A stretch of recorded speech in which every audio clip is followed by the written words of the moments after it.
Hi, everyone. I'm Lisa Rosenfeld, and I am a Network and Action franchise owner in the Houston area. And so it's my pleasure today to introduce everyone to Jessica DeFeo with JMD Creative Consulting. Jessica is the owner, founder, president, all those roles, right? All the things, all the hats. Of JMD Creative Consulting. To wrap it up, I'm just going to say Jessica is basically serves for small businesses as their fractional CMO, Chief Marketing Officer. She does an amazing job in doing that.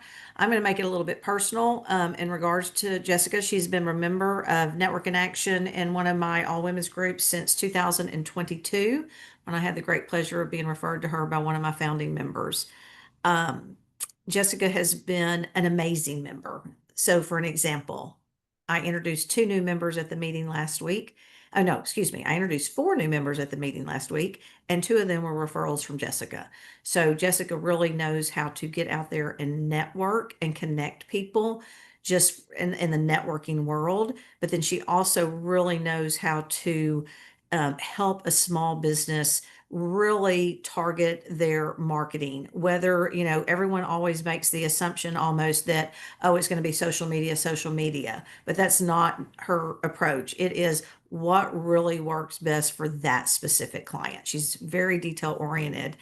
And to speak on a personal level, also, she is one of the people that I call on a regular basis when I really need sage advice on maybe how to handle a business situation or just a little bit of a guidance in regards to marketing. And then she has, I don't know, Jess, how many members are your clients currently? Oh gosh. In NIA, probably eight.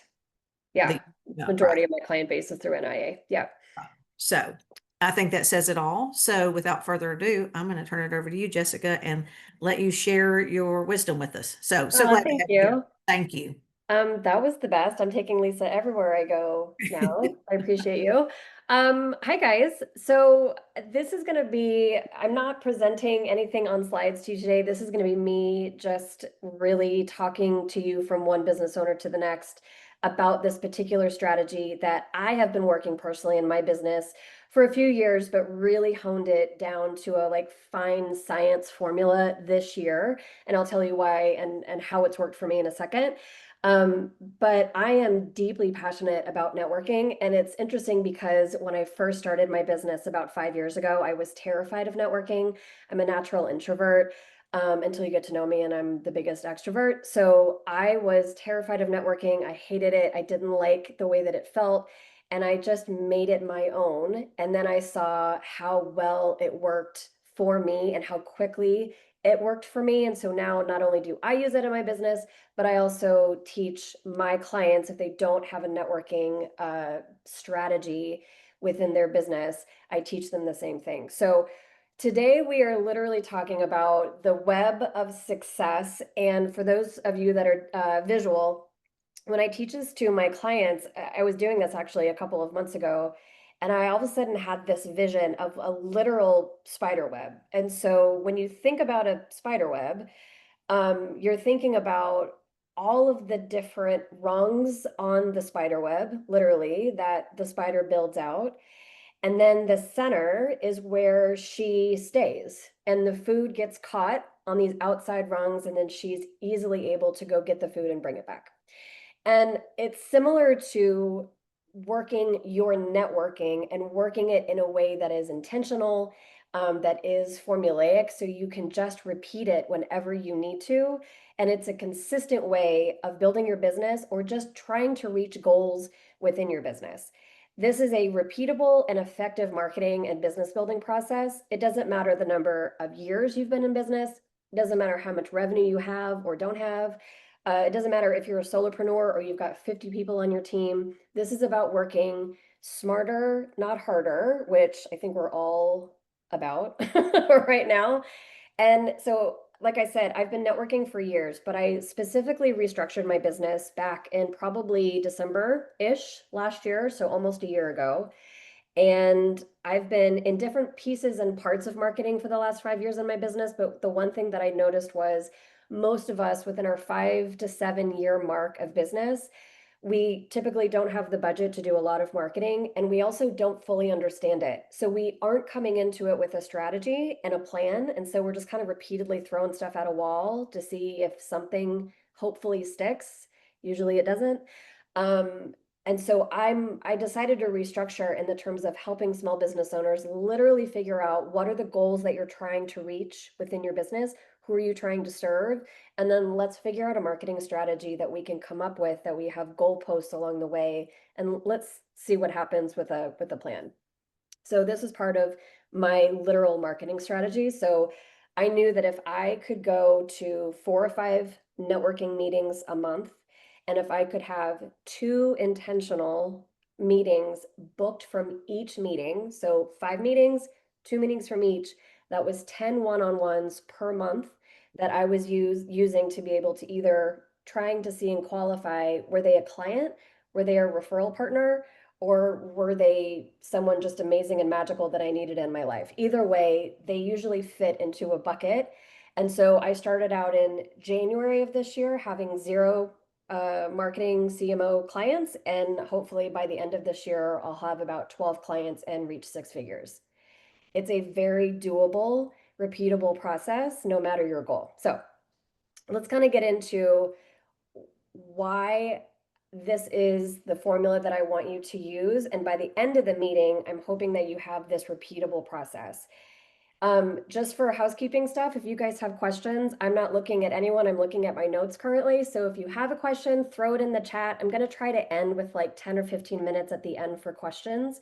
So if you're like me and it's like you have a thought and then it leaves your brain 10 seconds later, go ahead and put it in the chat, and Lisa will yell at me when it's almost time to end, and that way I can go through the questions in the chat, but I want to be able to get through everything. Okay, so first things first, you want to become the center of influence. So whatever you are doing, I'm lovingly now known to all of my people within networking and my clients as their marketing girl. So I don't mind it. I kind of love it, to be honest.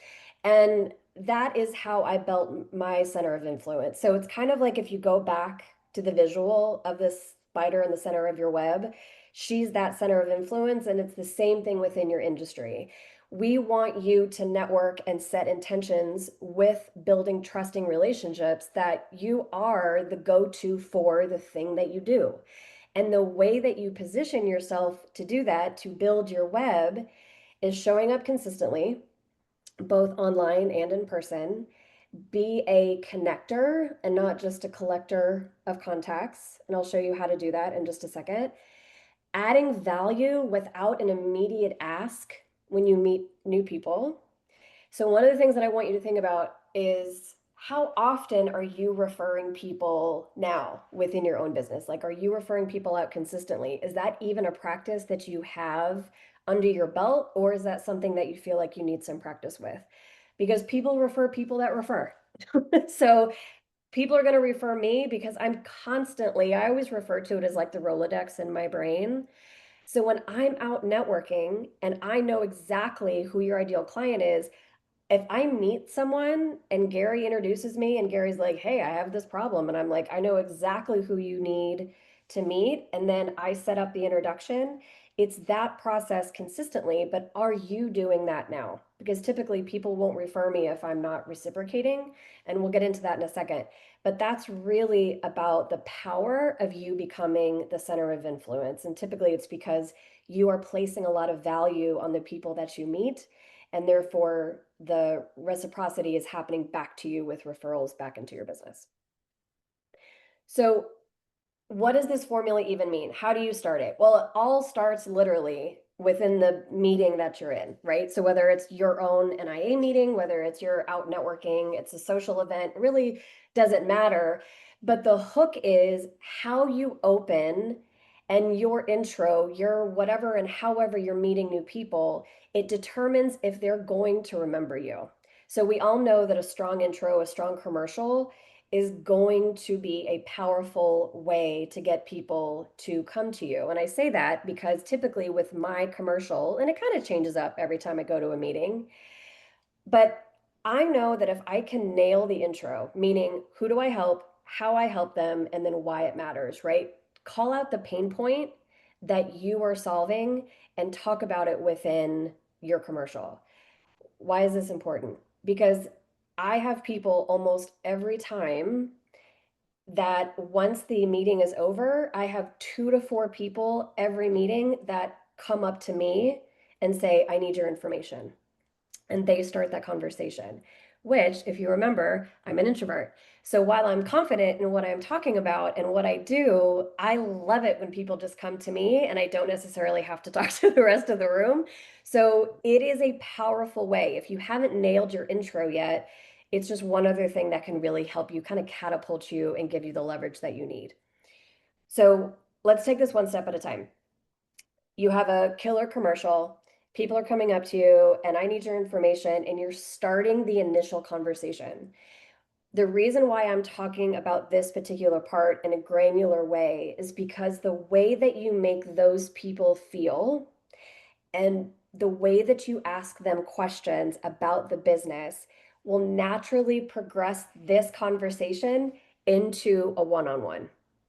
Because in a meeting, what are we doing? We're talking, people might be interrupting us. We're trying to like get home, get there, get wherever. And it's not a intentional space for you to really figure out what their problem is and what their business is. But it's also not a great space for you to have enough time to talk about who you are, what you do. Protect that time and get it into a one-on-one. But there's certain ways that I do this that work effectively every time. And that is, I don't make it about me at all. I make it all about them within that first initial minute, 2 minute conversation. So I'm asking questions about, what's going on? How does that make you feel? What are your pain points right now? Tell me more about it. And naturally, people are going to say, well, enough about me, tell me more about you. And that is when I say, you know what, I would love to talk about myself, but I need to talk to someone else or I've got to run. I would actually like to set like an intentional one-on-one with you to get to know you because I need to learn how to refer you and help support and build your business. If someone doesn't say to you, oh, that's awesome, yeah, let's set that up, then they are completely missing the mark. I've never had anyone say, like, no, never, I never want you to refer my business. So it is a natural way of getting someone to say, oh, yeah, of course, right? Because we're all in networking. What is the one thing that none of us do ever, ever, ever?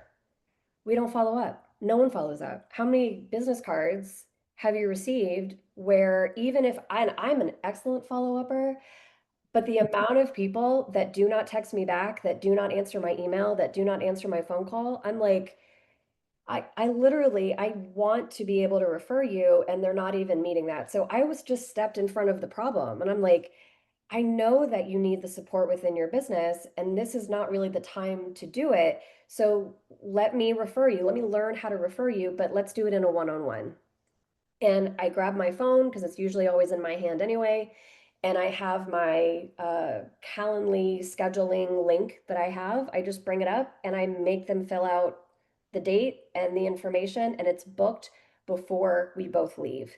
So we just circumvent the whole follow-up process because it's just tenuous and no one ever does it. So, in order for you to secure those one-on-ones to talk about your business with that potential client or referral partner, you've got to have the right conversation. So, make it about them, make them feel valued before they even start working with you, and then know how to transition that into, hey, I'd love to learn more about you. And that way I can talk about maybe how we could work together or how I can refer you, but let's do this in a one-on-one. And then book the meeting before you go. Okay, next steps is when you get to the intentional one-on-one, right? So if you've got 10 meetings booked out and you've got all of your time set, then you get to the actual space where you are building out your web, right? And within this one-on-one space, there also is an effective way of doing this. You've got to make it manageable and sustainable, and it compounds over time, right? It's this whole rung spider web thing. So making sure that you know that you don't have to talk to the entire room, right? And here's why I say I don't like that strategy, because it doesn't actually give you the time to have the intentional connected 1 minute, 2 minute conversation that you'd like, it doesn't allow you to do that. So it's kind of like you're just like turning and burning people. And so that person in front of you maybe doesn't feel valued by you. They feel kind of like it's not the intentional time. Therefore, they may not even want to book the one-on-one. They don't show up for the one-on-one, and maybe they don't even want to refer you. So protect that conversation, which means that maybe you're just talking to 2 to 4 people within that room at that meeting. But based on people's commercials, based on who they are, if you know as a business owner who you need as a referral partner and who you need as a client, then all you're doing is looking at who are my people in the room and then making sure that you're going up to them and having maybe 2 to 3 really intentional, value-driven conversations and booking those one-on-ones with those people. So if you do the math, right, 10 meetings, so we'll say 4 to keep it a little bit lower. 4 events a month, 8 intentional new connections monthly, which I call your pipeline. So think about it as literal people just in your pipeline, either client or referral partner. That's 96 people, new people per year that are either going to be referring you consistently or becoming a client. It's like, so if you think about it, 20%, like if we take those numbers, if only 20% become strong referral partners, meaning consistently referring you out, that's over like 19 people actively talking about you in rooms that you do not exist in. And this is the point. The point is to duplicate yourself over and over and over again with people that know you, people that know exactly who you're looking for, and people that know your goals. So if you are replicating yourself, it's huge as a solopreneur, right? I can't hire a sales team. So the only option was, how do I find people that trust me, know exactly who I'm looking for, and then they're out going to networking meetings. And when they hear, oh, I think that'd be perfect person for Jess, they're literally going, hey, I have a marketing girl. Like, it's literally how I'm referred. Oh, I have a marketing girl you need to talk to. Her name is Jess. They set up a warm intro over text, and I take it from there. So that's literally, again, how even if I'm not actively networking in a month because my business is scaling quickly, I have people sending me consistent referrals. So again, things are working when I can be at the center of my web and build my own business. So it's really lovely when it works so well. So you're looking for energy alignment. Who are your people? Potential synergy, right? Not everyone is going to be a client. And quite frankly, you don't need everyone to be a client. You really want people that know you, trust you, and know how to refer you. So every meeting, two one-on-ones, book it before you leave. And obviously with your Calendly or whatever you have set up for your scheduler, making sure that they have like email updates or text reminders. So you're not playing this like cumbersome follow-up game with these 10 new people every month. Like make sure it's an automated process. It's happening in the background. You don't have to think about it. If they need to reschedule, the link is there. All that good kind of operational background stuff, make sure that's really solid. But that's going to be your formula, literally. Okay, the art of the intentional one-on-one. So here's where the magic happens. Here's where you are sitting at coffee, and I do both in person and Zoom. So it all depends on my time. So I don't think it really matters the space. I think it just matters about the intention that you have behind this one-on-one, which is to deepen trust. And this is not a sales pitch. Unless they have literally come to you to say, hey, I need your help. I'd like to talk about the business.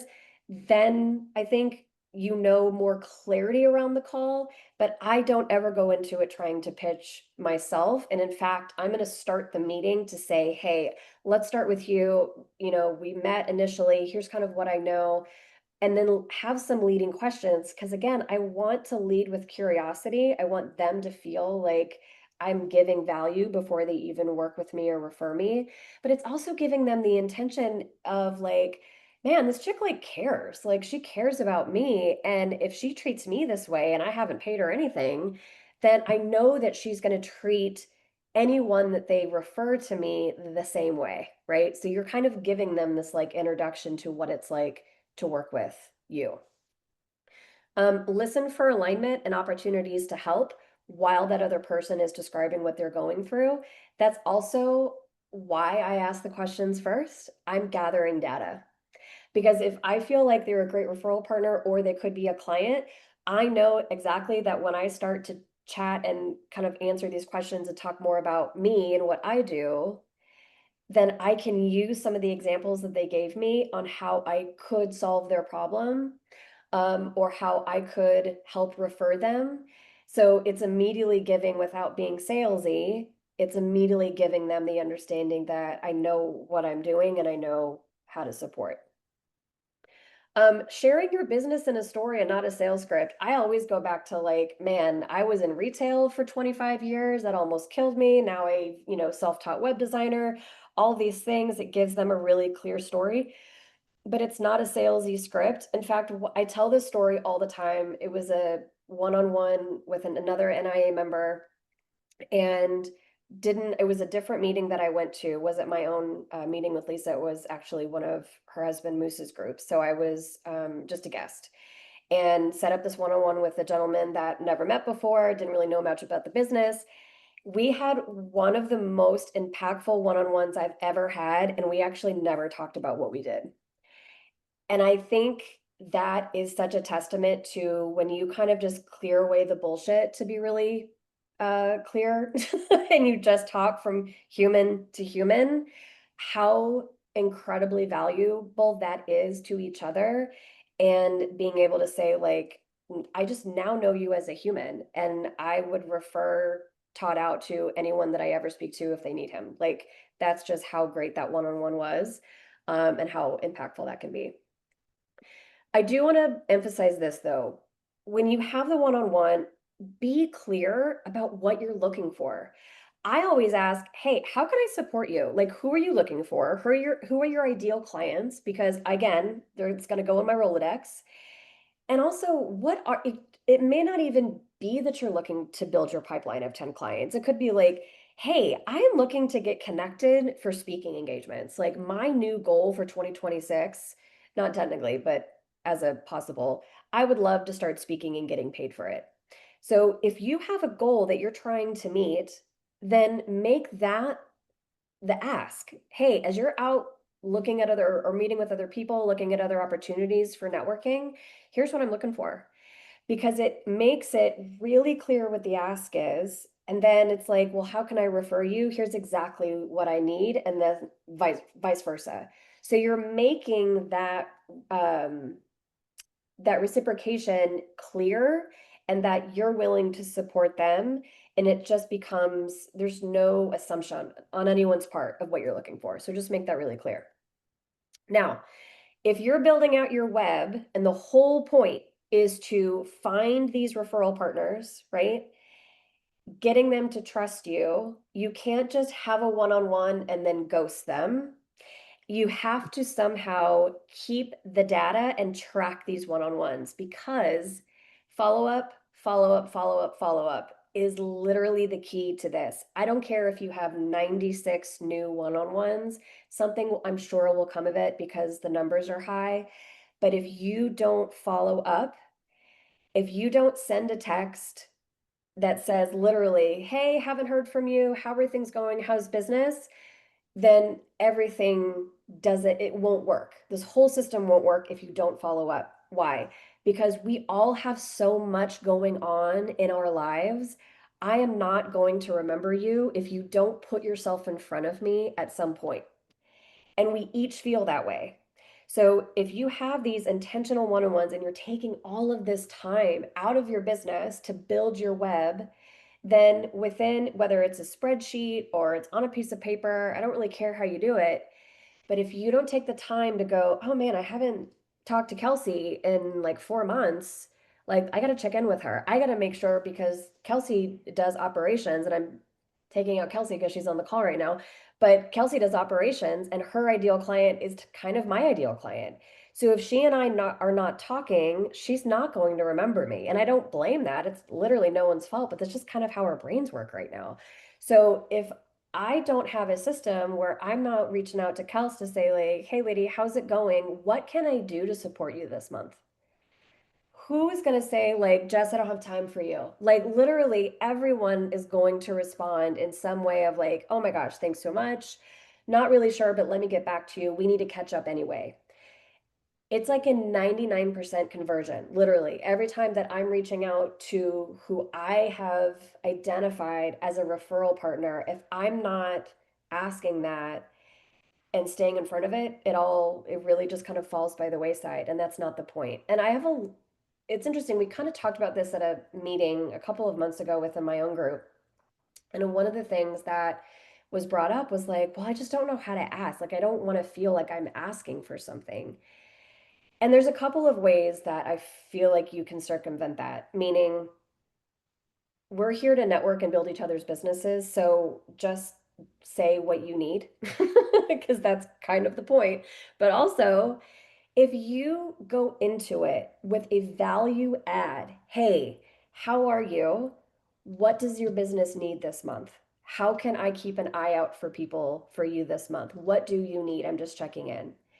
It is a level of feeling seen and taken care of that, quite frankly, this world needs more of right now. And that alone will not only, it adds to their emotional bucket so much so that they are going to repeat and reciprocate the process. And when that starts to happen and the trust continues to build and there's consistency there, that's when you start to feel these referrals start to flow in because you are making those people feel seen and heard. You're probably referring them to a couple of people. Now, it's up to them whether it works or not. That's not up to you. But you're just gathering the troops and you're sending them someone else's way. It's up to them to convert. But all you're doing is saying, hey, I think this is an opportunity for you. It's worth 5 minutes of your time. But we have to make sure that we're staying in front of it. And we have to stay sure that we're following up. It's all in the follow up, which, as I said before, a lot of times we're not great at, which is why I say you have to track it. You have to somehow put it in front of you and remind yourself, like, ooh, I haven't talked to Mike in a couple of months or haven't seen him. I just need to check in and let that be the start of continuing to build out your rungs. But did I make it? Oh, I did. 30 minutes. Man, that was pretty good. So that's it, you guys. That's it. Literally, this is not it's not a NASA formula. This is like, get in there, make people feel seen, heard, and welcomed, make them feel valued, and just aligning with the right people will change the trajectory of your business. I cannot stress it enough. Like I said, I've seen it in mine. It's a level of consistency that if I'm looking and evaluating my business and say, man, I'd love to have 6 more clients by middle of next year, that I know that if I just go back to this, if I just go back to 4 meetings a month with 2 to 3 one-on-ones each, I will get there by January, February. I can't tell you the ease that it gives me as a solopreneur and a single mom, that if I know that I need to build my business quickly, that I can just go back to the formula. I can press the gas or I can take my foot off whenever I want to, because I know my conversion rate and I know what it takes to get to the amount of people in my pipeline. It is just one of the easiest things I think that we can do as business owners that we feel like we're in control of.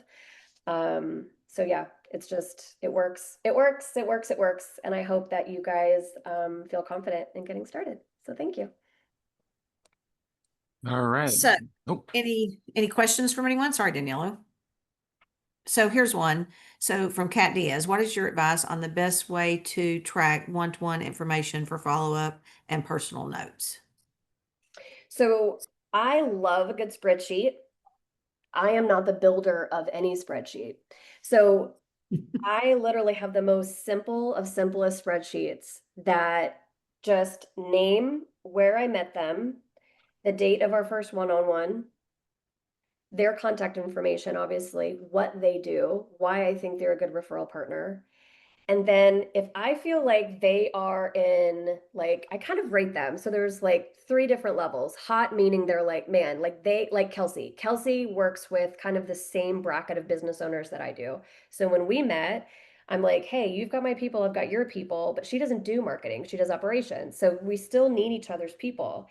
If that is a literal pipeline of consistent people for you, then that is a hot referral partner lead. Meaning, I better make sure that it's a once a month check in. So you're not like, overstepping anything, but it's at least a once a month check in of like, hey, just checking on you. How are things? Because again, if they feel seen and supported, they're going to keep you top of mind more often. But the spreadsheet is so simple. It's so simple. It's like color coded green, yellow, and red. So yeah, I'm a visual girl. Good question though.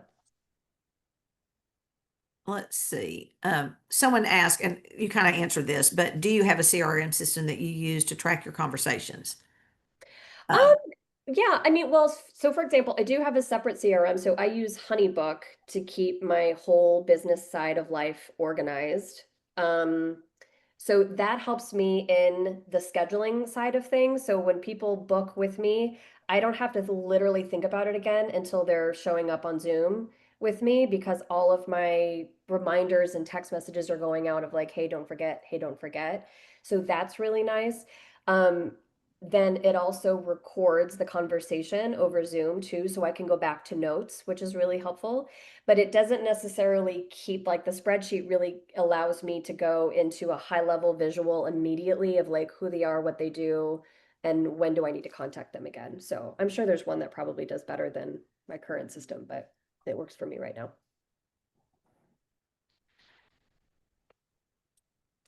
let's see. So this is from, oh, let's see. Great strategy. Okay, the CRM. Vanessa said, any tips for fellow introverts for getting over the initial anxiousness feeling at networking events? Yeah. So it's one of those things, it's a good combination of like it's going to be uncomfortable until it's not. And I think one of the things that I had to get over was I thought networking only had to be done successfully one way, which is you go into a room, you talk to everybody, you give everybody their business card, and then, hopefully someone follows back up. And then I realized that that was an awful way of networking for me because I don't want to talk to everybody in the room. I don't like it. I'm not even that way at parties. Like, I just want to like if there was an animal at the networking event, I'd just be by the animal the whole time and I probably wouldn't get any networking done. So I had to figure out a process of like, Jessica, if this is the only way that you can build your business right now, like you're going to have to get over yourself. But what does it mean for me? Like, what's the most confident that I can feel for me in networking? And that was, okay, I'm going to take a step back. I'm going to listen to everybody's commercials. I'm going to see again who's a good referral partner, who could be a great client. And then I'm going to go up to them and say, hey, I think we could be a great partnership in some form or fashion. I'd love to know more about you. Again, make it about them, not about you. Can we book a one-on-one? Would you love to have coffee or something? And so it just got me over oh, I don't have to talk to the whole room to be effective. And I don't have to talk to the people I don't want to talk to. And now I know exactly in the room who I think energetically and professionally we're aligned. And I'm just going to go say, hey, you and I think need to have a conversation. And again, when you say things like, I want to know more about you so I know how to refer you, it takes out kind of the pain point of like, will they accept me or not? Will they ghost me after this? So yeah, I would say just don't worry. You don't have to talk to the whole room. Just make it about the people that you know you're aligned with, and then just go have those conversations. Also, wine helps. So there's that. Yeah. Pro tip, get some wine. Let's see. Here's another one. Okay. Let me go down here. From Kelsey. Do you Hi, have Cal. tips on the best way to make the referral? If I have a client who I know you can help, but maybe they aren't ready, is that still a great opportunity? Mm-hmm. So, okay, so two things. If you know that you want to refer someone, then I always ask the person before I set up the introduction. I'm like, hey, I'll use me and Sarah Zisi for an example, because we refer each other back and forth all day, every day. And so one of the things that she'll do with me and vice versa, she's like, hey, met this girl at a networking event. Here's what she does. I would like to introduce you. I'm going to set you up on an intro text, just a heads up. So it's never a cold referral for me, which I appreciate because then I can immediately know, like, oh, this is what's happening. I can respond and be like, hey, thanks so much, Sarah. Amanda, hey, good to meet you. I'm going to text you separately and we'll go from there. So it does not have to be this novel of here's who Jess is, here's what she does, because she probably has said something to Amanda already that's like, she's my marketing girl, she's great at this, this, and this. I think she can support you, but it's worth 5 minutes of your time just to do a one-on-one. And then sets up the introduction. So that's literally short, quick, and to the point, but just give that person the heads up that, hey, I'm going to send a referral your way. Makes it easy. You're And welcome. Sarah's Gallery says she needs to start drinking. So since your tip was to drink the wine, so Let's not let that be a takeaway, Sarah. That was my Just first saying it's thought. helpful. Just saying it's helpful.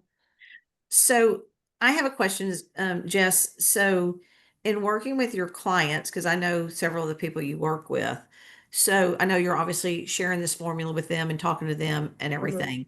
But then from there, how do you just a little bit about your business? In your strategy on what you feel like will be effective for them. Because like I know we talked about the other day that there was a client that, you really didn't know that networking was his thing, right? Like that's where he was going to gain the most from, Mm-hmm. right? So I know, so you really specialize it, right?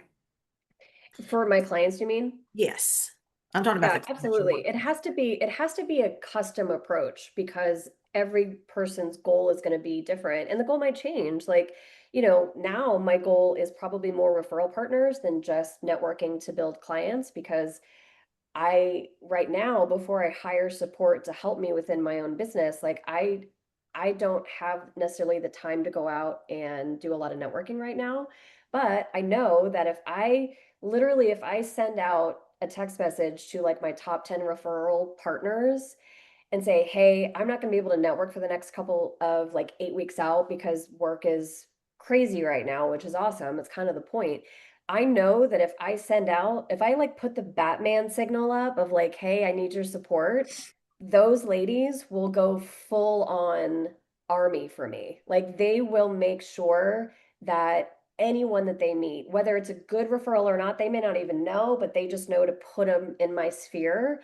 That's how powerful that can be. So with my clients, that's what I try to get them to understand is if you're not, and granted, most of my clients are already networking, but the ones that aren't, then I'm trying to get them to understand the value because I'm like, listen, it doesn't sometimes matter that you need, hundreds of people looking at your website. That's not going to happen through networking. Not really.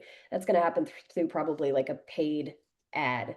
But it's going to put you into rooms with people that will get you in front of hundreds of people to speak about your business. It's going to get you into rooms where people will elevate you in ways that, other opportunities just won't. So it really depends on the goals, but that really is my goal with my clients is what is it that we're trying to reach within 6 months to a year? And then how can you network to get to that goal and then track it? Yeah. And then I'm going to use Zala as an example. And Zala, please speak up if you want to. Thank So you. I know, Zala, that you mentioned so that you had not done a newsletter in a very long time, but you have a very robust CRM and that you finally did it. And it was Jess that encouraged you to do that, if I remember correctly, right? And work with That's you. right. Mm-hmm. And Mm-hmm. tell me just a little bit about that. So I do. I have like 30,000 clients in my database, and I have talked to them twice a year, maybe when we're running a sale. And so I've trained my clients to only look out for sales and emails, and not to Zala, for actually some read. reason, you're really breaking up. Can anyone hear her very well? Might be her No. earbuds. Is that better? Sorry. Yes, that's better. Much better. Thank you. Yeah.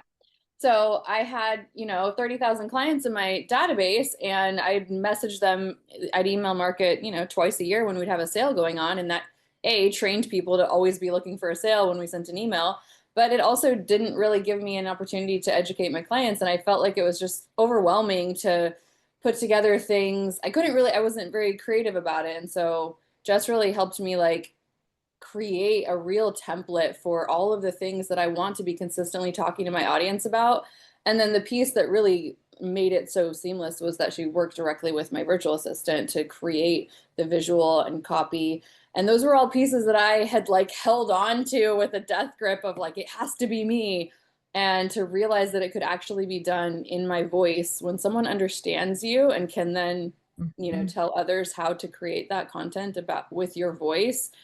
I didn't think that was possible. So that was a huge value. And so now we're consistently talking to our clients, and we've got a better platform with better open rates, and all this stuff feels magical to me. Oh, thanks, babe. Yeah. That's great. So one thing I love Jess about, so some of the NIA members that are on the group that are on the call, so an agenda was built around what Jess just went over. And I know some people did it at their October meeting. For instance, I'm doing mine at my November meeting. But I loved two of the things in there. So one of them was, and something for you to think about is okay, so Jess talked about when you meet someone, how do they feel after they've talked to you? So that's an immediate one. So you meet someone, think about that. What is, the feeling they got when they stepped away from you in that 2 to 3 minute interaction, right? Mhm. Yep. Did the person seem genuinely interested? Did they make me feel like important, or that they were listening to me? And, did they pay attention to me? I mean, like you said, in a meeting, things can be like crazy and things going on. Yeah. Sometimes, if for me, if I have a lot of visitors there, I try not to be distracted when I'm talking to someone, but at the same time, I do need to talk to those people before they leave, Yeah. at least Yeah. acknowledge them coming. So, what you make them feel. But the one that I thought really struck me, and this might be something interesting to talk about, is what others are saying about when you are not in that room. Mm-hmm. And I think that's something really big to think about. Right. So that your messaging has to be very good and clear for you to do that. Yes. And I think it goes back to we undervalue, I think, the conversations that we're having within these networking meetings. Because and what's that?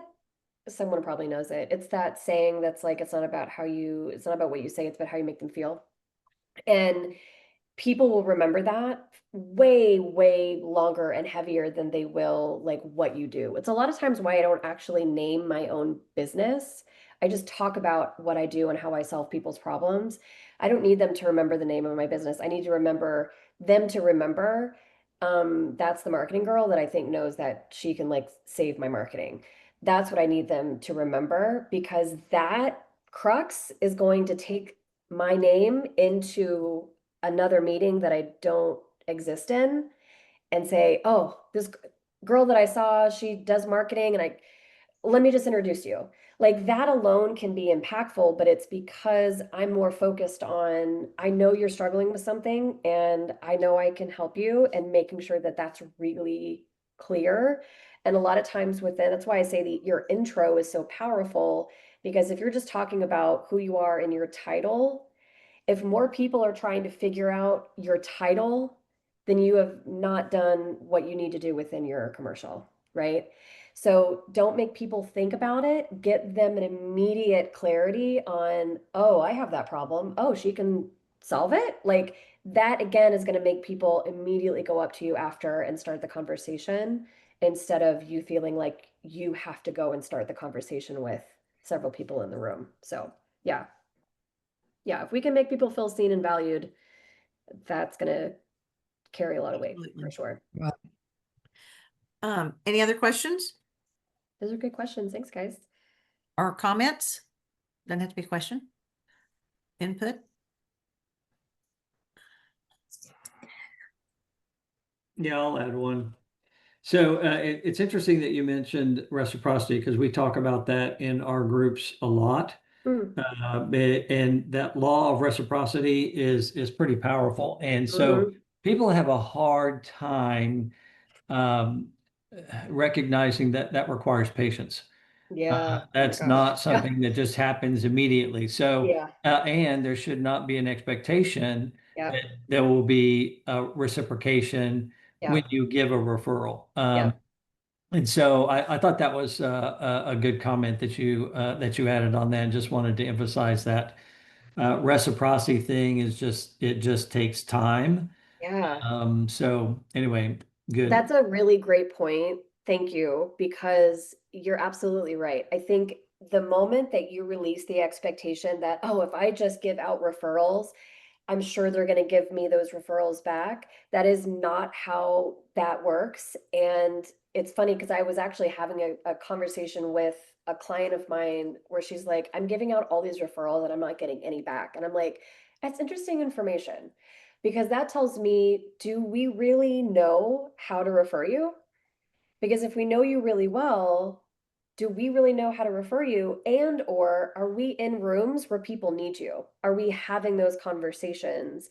And so it is good information and it's good data to just kind of gather, but you're absolutely right. Like we cannot just expect that to happen, which is why I say the consistency of the follow-up of the check-in typically helps with that. But yeah, if you don't have patience, you're right, David. Like if you don't have patience, then it's not going to be, don't do this. That's what I'm just don't do the formula if you don't have patience because it does take some time. But yeah, but it works. It works when you work the system. So Let's see. I think there's some more things in the chat.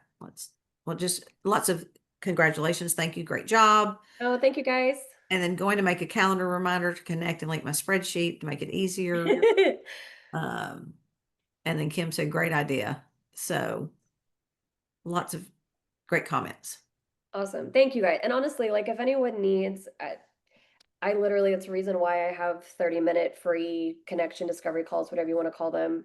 Because if you want to talk more about this or how this can work for your business more custom, then get on my calendar because I'm more than happy to talk about this just because it's worked so well for me that I feel like I'm not doing my own reciprocity if I don't talk about it and teach it because it's just been so powerful. So yeah. That's it. Thank Great. you. Thank you. Thanks. So Daniela, you hand it back over to you. I don't know if you have anything to put in. Absolutely. Thank you so much, ladies. And thank you, Jessica. Lovely presentation. Thank you for putting a cap on this season, I guess, of our speaker series, as this is the last of the year. All right, we're nice. going to kick it off again in January. And let's see who we're going to have. Let's head on over to member benefits on networkinaction.com. January 21st, we will be blessed by Miss Star Bobatoon. Sell with the story, harness the power of storytelling to drive sales. So look forward to that for our sales mastery, January 21st. I want to thank everyone else for being here. Thank you for showing up all the time. And yeah, that's all we have for today. So have a great one. Have a great rest of the year. Happy holidays and all that good stuff. Wow. Thank you guys so much. All Thank right. you, everyone. I appreciate Thank it. you. Thanks so much. All right. Bye Bye. bye.